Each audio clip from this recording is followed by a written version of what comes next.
Hello, I'm Robin Vincent and welcome to Molten Modular. Today I'm talking about Eurorack cases.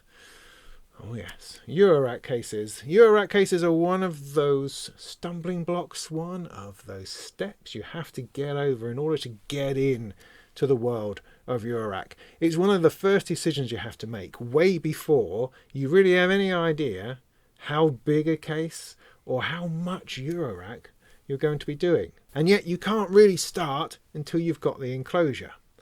It's also something that stays with us because as you build your Eurorack system, as your system inevitably grows and multiplies, you're going to be looking at more cases, expanding into other areas of your space as soon and as often as possible.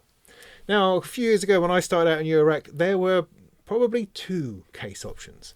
The first option was something to do with a mysterious, legendary craftsperson who would come in and hew some kind of case out of a solid piece of oak. And then it would be seasoned for many, many years and lovingly crafted and sanded down to eventually it made itself known upon your desk and was filled with the awesome modular of Eurorack. There was that sort of case.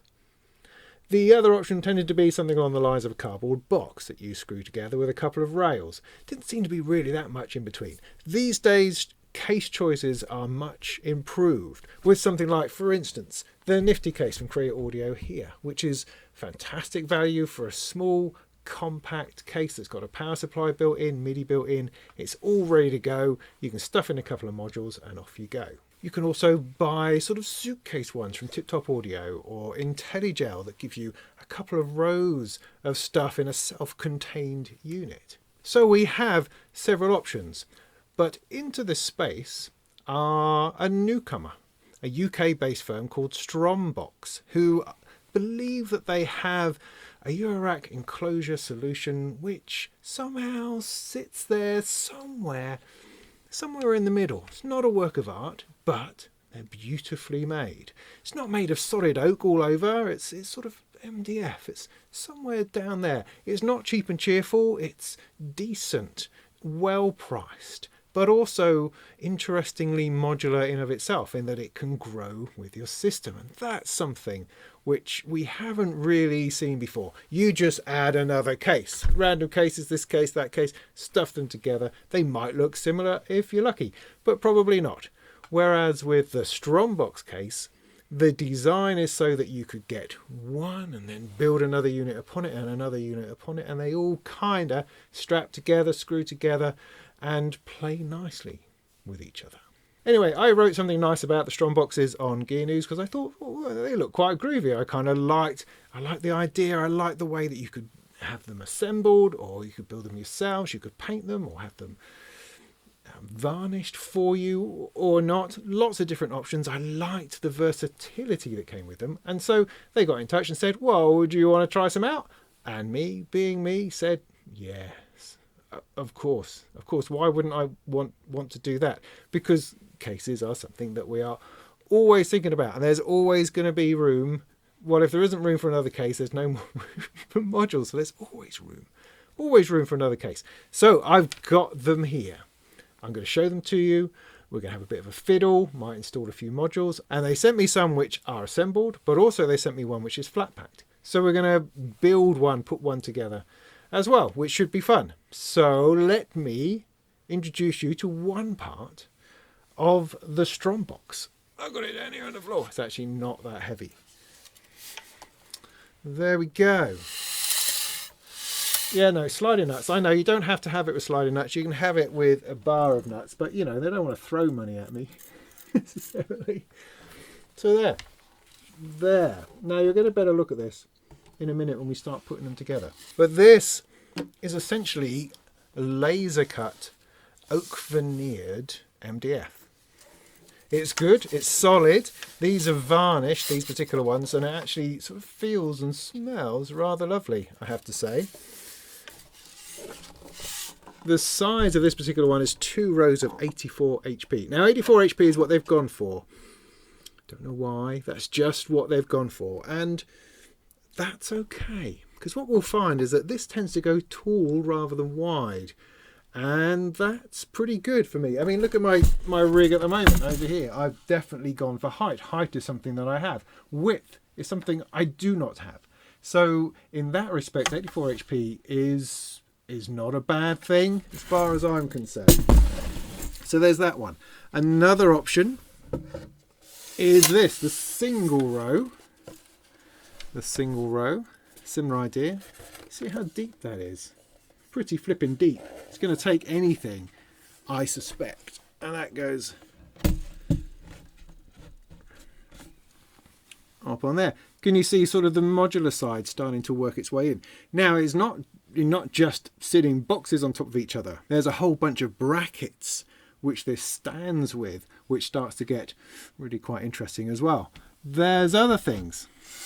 There's this, which is more of a skiff size. It's kind of half the height, half the depth or something of the other case, which is nice. And the reason for this will become clear over time. So there's that one. And then there's this, which is unexpected. It's a drawer. Beautifully made little drawer.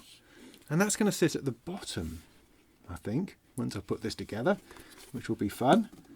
And all of these are just, I mean, that's just really nicely made. I do appreciate that because, you know, I'm a hackneyed old craftsman myself.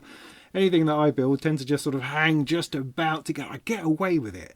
Whereas this is really, really quite nice. Really quite nice. So I think what we'll do before I start putting modules in here or start arranging it in the stand that it comes with, I've got bits and pieces of that over there, I'll put together the flat pack version. So it's essentially one of these that we're going to build ourselves. I wonder if I need glue. Probably. Now, I spoke to Derek over at Strombox and I had a good conversation with him about the stuff, mainly because he didn't like send me any instructions or anything. And he says, well, we thought someone of your capabilities ought to be able to handle it without having to resort to crazy things like instructions and manuals. I went, fair enough, fair play, mate. Yeah, no, you know me. Evidently. So I'm going to have a go at sort of putting it together without instructions. But I just thought maybe glue is going to be an element that perhaps I don't have at this point. I don't know. I'm going to go and check on that. I think maybe it'll say something on the website about you need to have glue and a screwdriver to put this together. But anyway, we're here. We're going to do it whether we have glue or not. We're gonna stick it together. So that's the plan. Let's have a look. Right, so here we are. This is the flat pack version. This is not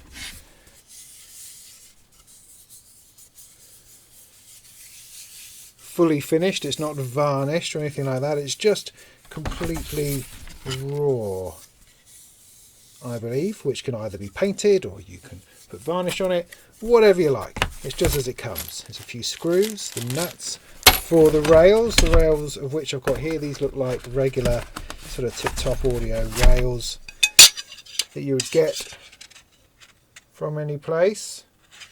I'm going to have to put my own nuts in. So we've got two sides, or two ends, got a back and two sides. Now I've got a terrible feeling that all of this is going to have to be glued together.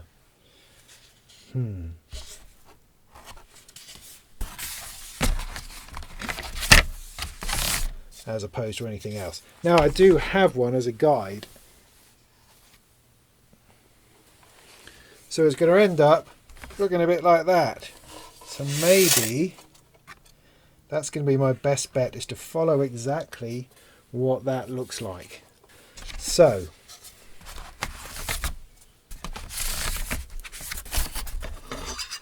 I'm going to keep the paper for now. These solid bits here are sort of for strengthening, I think, and this is just going to sit in there.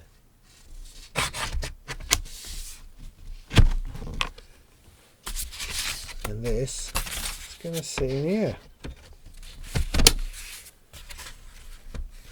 Well, you see, that wasn't that difficult.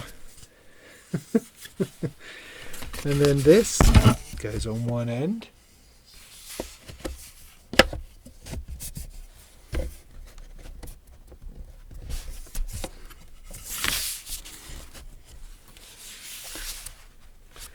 But how is it best to do this?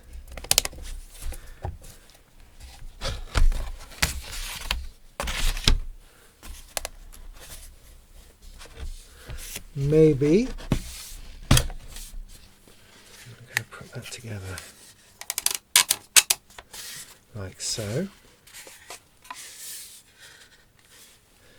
Now I think at the moment that this is pretty tight enough not to really need much in the way of glue. Now I might feel differently about that at some point, but at the moment that just fits in there nicely. I wonder if there's a left and a right. I'm going to go with the idea that it doesn't really matter. That fits like that. Now there's a bit more movement in that one. So I've got to put this in here. Have it all sort of fit together all at the same time. Now you're probably sitting there looking at this going, what on earth is he doing? But there's probably a much better way of putting this together. However, all I can do is is work with what's in front of me and that limitless supply of brain power that I don't have. Ooh, look.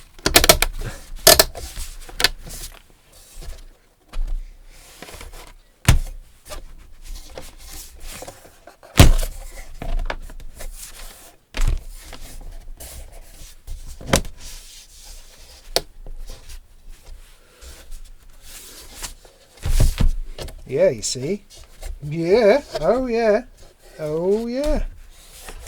Look at that. Well, I reckon that went together pretty well. Can I pull it apart? Yeah, of course I can.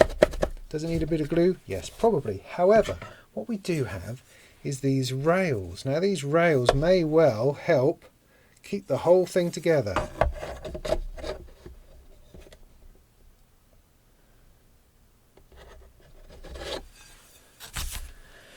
Now, if we look at the rails on this one, okay, so it's that lip that needs to be up,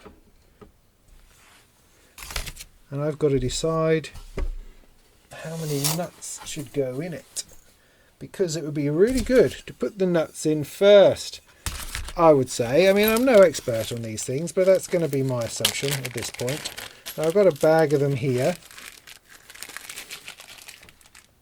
So we've got some big screws, I'll just put to one side.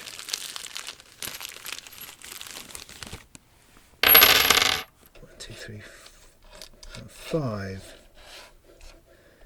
10, 48, so 24. 24 a side, 24 a side, right, 24. So I'll take, all right, put your finger over that end.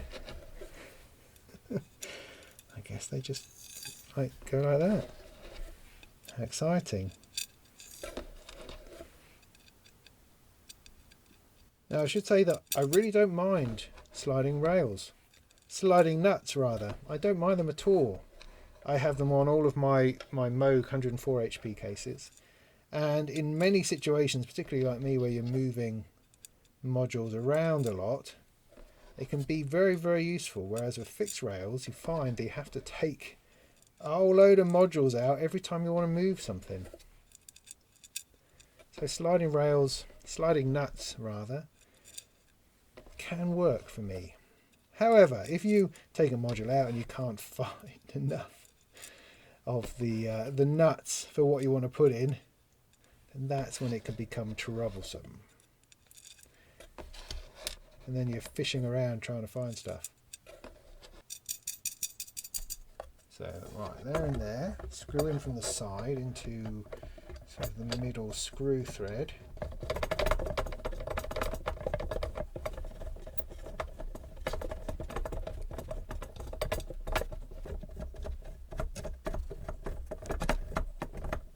Super. Let's do the other one. It's going to be in this way around.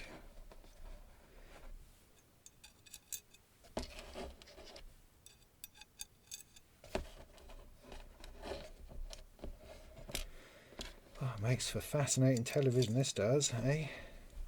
Somebody putting his sliding nuts in. That one funny looking one there.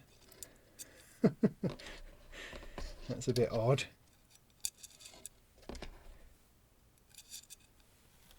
Okay, is that the lot? Could be.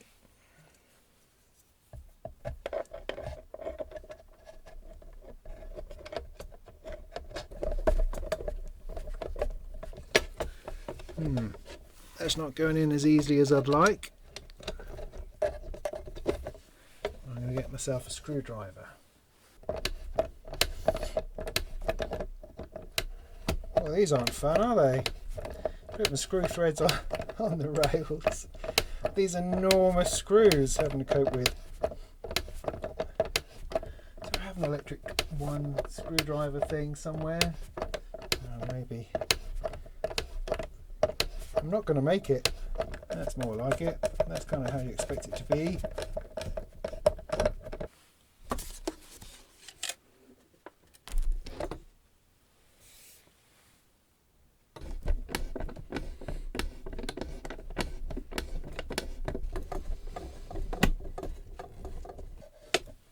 Right, nearly there.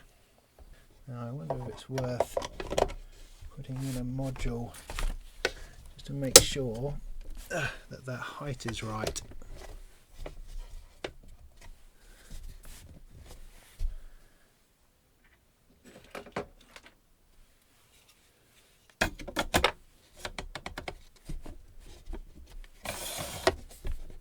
Yeah.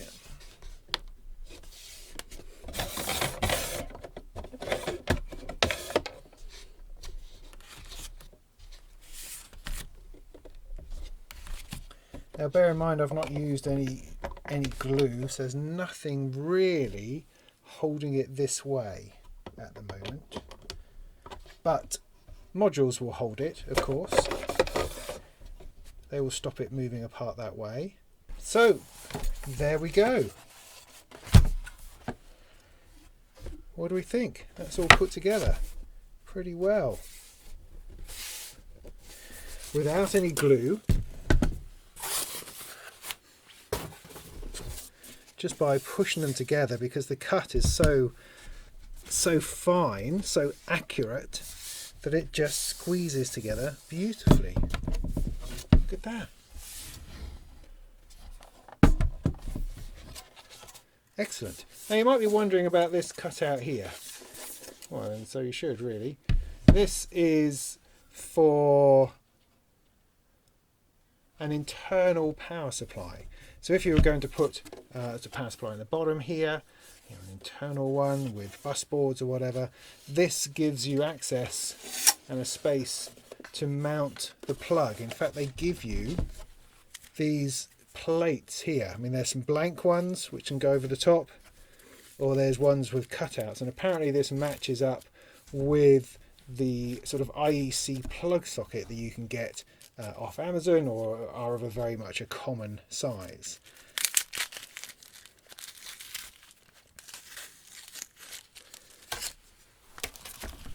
But for my purposes, looks like it's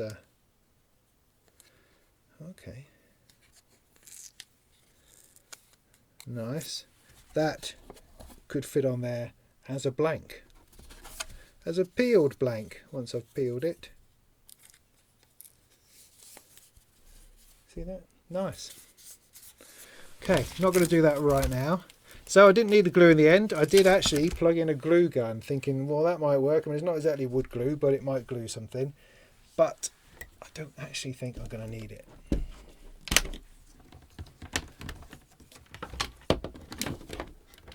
Great, so there's your standard 84 HP box that I've made from flat pack, and here's one ready assembled and beautifully varnished. Now, that is not all. Strombox also do this stand thing, and let's see if we can put that together. Okay, so the stand pieces are made out of solid oak this time. And I've got two different types. So I think I've got enough to do both, haven't I? Right, let's start with the small one first. I've got... not quite sure which way around things are going to go. So I've got... Are these the same? Yeah. I think. So the idea is, I believe, is that these fit together like so. Again, am I going to require a little bit of gluing? I'm just going to go without the glue for now. Right, so let me think about this. I'm going to essentially have two stands like so, in between which these boxes will go. So how's best to do this without breaking the whole thing? Probably put them on. Yeah, okay. So let's take one of my boxes.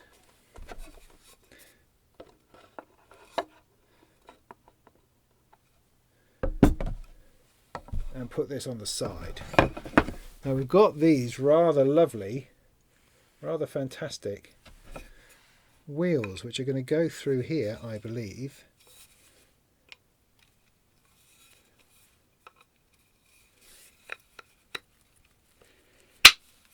And into the side of there.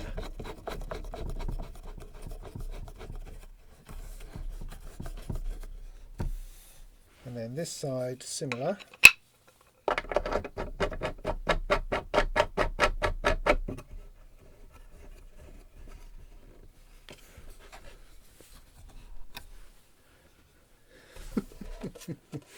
So then potentially the idea is that that goes in there.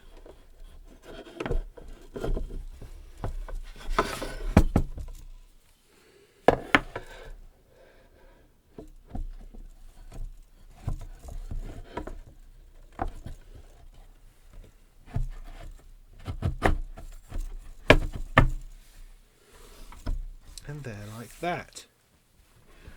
Alright, are you with me so far? Now, I think I've just spotted something, which is that there seem to be, oh darn it, hex. You have to go searching around for an IKEA Allen key. Right, if I put these like that, I think, yes, there's a screw up the bottom here, as it were. And I just so happen to have the right sort of tool. Extraordinary.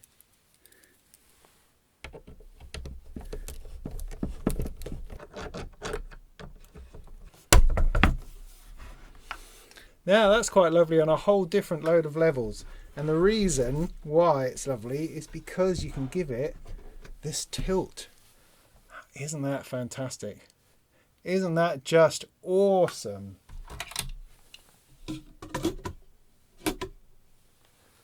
Oh yes.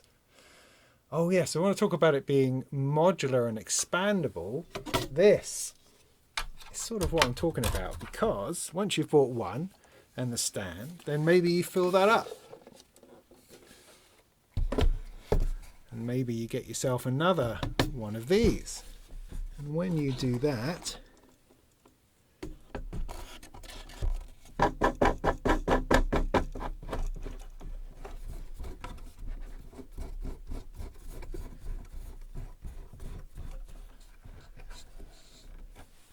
you put another one in, and now you've got two beautifully angled rows of 84 HP. Isn't it beautiful? Isn't it? It is just beautiful. Look at that. Look at that. Oh, I really like it. I really, really like it. Now we're not done yet, because they had another idea, right? They had another idea, and that's with this drawer. The drawer, you see, slides in there. And in here you can have your patch cables, or you can have a sequencer, for instance, a hardware sequencer dropped into there. What's it big enough for? Because I happen to have snuck away in here something resembling an SQ64. See, that's perfect. Now you've got this divider in here. I asked Eric about this and he says, whoa, I don't know, it just seemed like a good idea. You could attach it to something else, another part of the thing somewhere, and it becomes a patch cable holder. Nice, lovely. Or a divider for, I don't know, crisps in this one and biscuits in the other. Who knows? But in this instance, it's a perfect fit for my SQ64. And it's nicely put away. How beautiful is that? So yeah, really taken with this whole idea, this whole setup, the whole angling of it. Ooh. These wheels are really nice feel to them. They look beautiful. I love the angle on that. That's just, it's just lovely. Great. Perfect. You can, of course, have them straight. No bother at all. And then if you want to go further, you can stick this one in.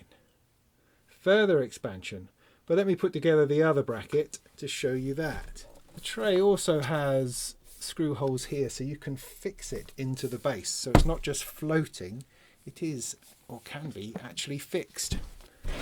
So this time around we've got a deeper base, and I think this time I'm going to screw these in first. Maybe that's a good idea. Now I've discovered you're supposed to do that.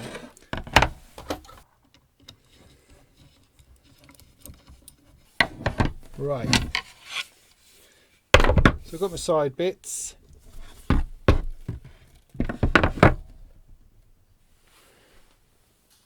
Let's get my larger case. I've been putting the power over to the left for no reason, but I have been.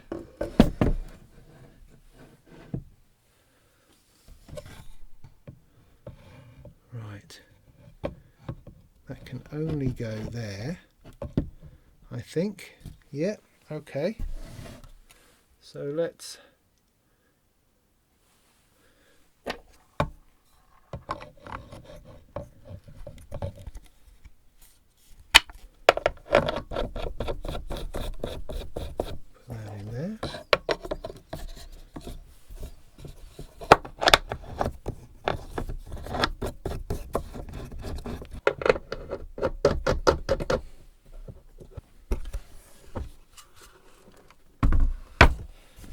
like so. Now with the larger one, you don't really get the opportunity to angle it, which is a shame. I have to admit, it's a shame, because I love that so much about the single rows. That angling just gives it, just a whole level of jauntiness, which I love. However, this is good and sturdy and straight. And of course, I can add this on the top. So I've gone from a single row now to 3 rows, and it's still pretty gorgeous. It's still good to look at. That's just gonna that's quite a thing. That's quite a thing. We're not done yet, so let's put this in. Got it. I was about to say that's rock solid. It's not quite, because this is a little bit higher than the one beneath it, so that does rock a tiny bit. I guess you can seriously tighten it and then it's not quite such a thing, but otherwise it is a very solid unit. Now, remember what we said about the tray. Now this can still sit here, and you could potentially use this and put something on it, perhaps put your sequencer, which is hidden away in here, up in there, and use it that way. But there's another slightly smarter idea. That if you reverse this, you can stick that in there, out of the way. I've done a bit of screw width. No, not necessary. Put that through there, and then their little skiff unit here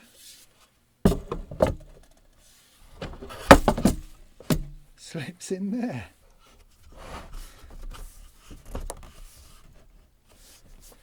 So you've expanded it again. I've now got 4 rows of 84 HP, and I've got this drawer that opens at the back so I can stick in all my cables or my sequencer or whatever.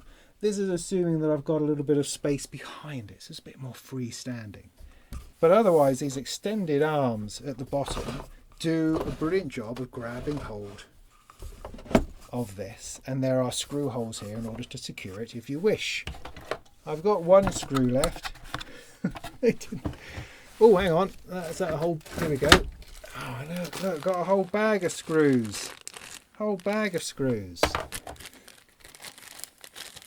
And so with these in here, I can secure this skiff to the case as well as the drawer, if I so wish. And then it becomes a rather tasty unit. So there you are, the Strombox. A modular, expandable Eurorack solution. You can buy it with or without rails, assembled or flat pack, with varnish on or not. Doesn't come with a power supply, you're going to have to sort that bit out yourself. So am I going to stick in an internal power supply? I don't know, I don't have one, so it's probably a no. What I will put in would be, I don't know, one of my Verfaco power skiffs, or a row 40 or something. You could run probably these 2 rows off a single row 40 power supply from 4MS without any bother. You could potentially knock holes through so that you know, scoot out the back and around the other side with a bit of a ribbon cable. There's all sorts of ways you can do it, though that sounds terribly not very neat to me. So power supply is something you're going to have to work out yourself, but from something like a tip-top Micro Zeus power supply you could stick in there, probably run both of those rows off the single one with a couple of flying bus cables hanging off, not a problem. Or as I say, you can build in something a bit more permanent, a bit more internal, and off you go. So yeah, totally brilliant. I think probably for me, well, I'll probably end up using all of it, because I'll always end up probably using all of it. But I prefer the slightly smaller one that doesn't stick out quite so much, because for me to have it back against the wall is probably a good thing, I should think. And so I like the neatness of that. I also like to be able to angle the two rows of that, but I'm probably going to need more than that, and so having more available to me might be beneficial. However, I was thinking, right, that this could be the perfect place for a bit of a Behringer 2600. Yeah, I think that might fit in there all right. And I wonder how much room I'm going to need for all of that. Maybe stick with me and we'll find out.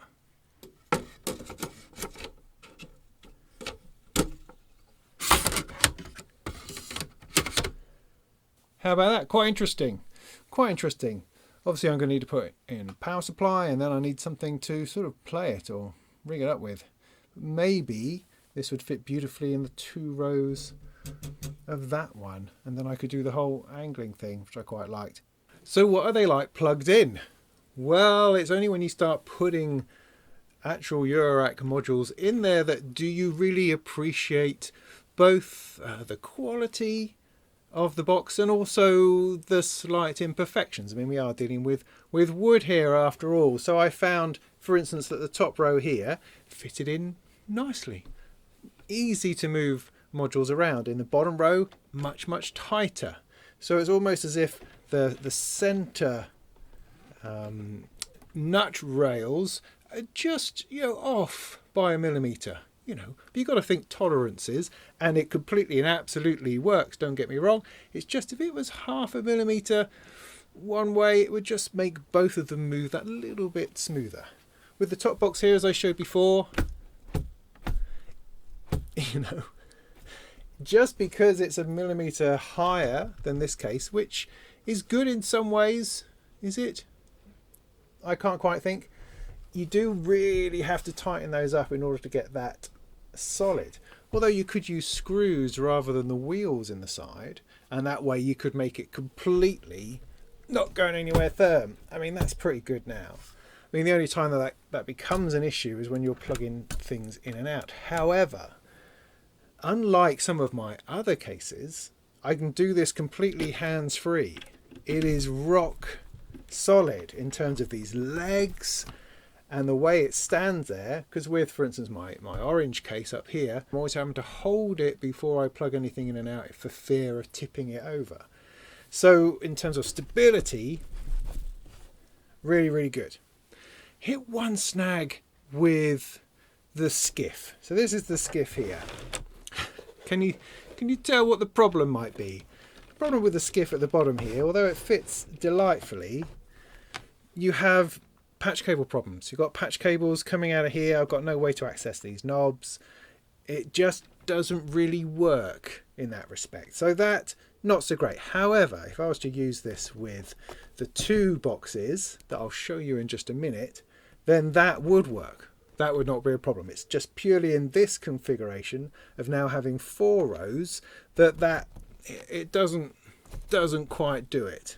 I could, of course, pull this away slightly, and then I can push it back for kind of storage. So, you know, there's ways around it. It's just a matter of being aware of the limitations and aware of what sort of snags you might run into.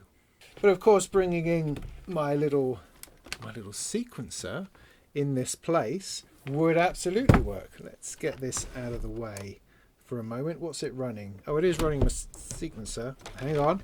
Let's just get this. So if I snug this out, I didn't think this through, evidently. Come on, you've got this. There we go. Bloody patch cables. If only someone would invent some kind of system, maybe on a computer, we could just do it without any cables at all. That would be awesome. So yeah, sequencer sat here in front of it. You have this space. Also, I could have the drawer underneath with bits and pieces stuffed inside, and that totally works. That arrangement works.